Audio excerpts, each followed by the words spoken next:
《穷号给日记》第3季。大家好，我是很久没有剪头的 UP 主花少北。首先大家都知道我这个穷人的日子基本上没过过，对吧？一直都在过富人的生活啊。然后这次穷人的体验对我来说还是蛮难得的，所以说就不假思索的参加了。现在几点了？我劳力士忘了带了，下次再给大家看吧，好吧？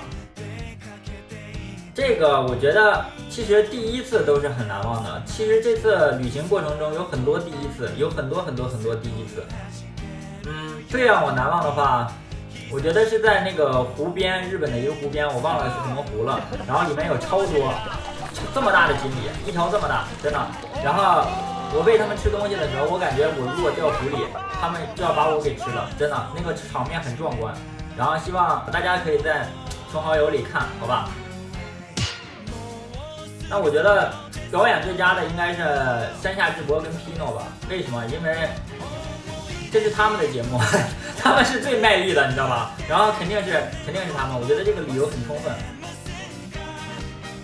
搞笑的事件也蛮多的。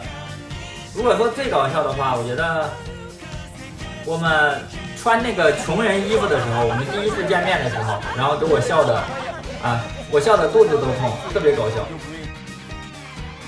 想给观众推荐的地方呢，我觉得叫什么鳗鱼饭太好吃了，大家一定要去。如果去日本的话，一定要去吃一下。我吃完那个鳗鱼饭之后，我回国，我再也不吃鳗鱼饭了，真的没那味儿，那个鳗鱼饭真的顶。我觉得其实没啥好啰嗦的，其实想跟 Pino 啰嗦一下，就是没想到这次咱俩装发型了。下次如果再拍节目，咱俩在一起的时候，咱俩事先跟对方聊一下，不要再装发型了，有点傻。肯定是不错的，但是在这个前提之下，就是我在第1集的时候我没有放开，你知道吧？就是我是一个非常慢热的人。虽然 Pino 跟线下智博我以前都是通过这个视频各种媒体平台对他们有一些了解，但是还是不太熟。所以说我刚见到他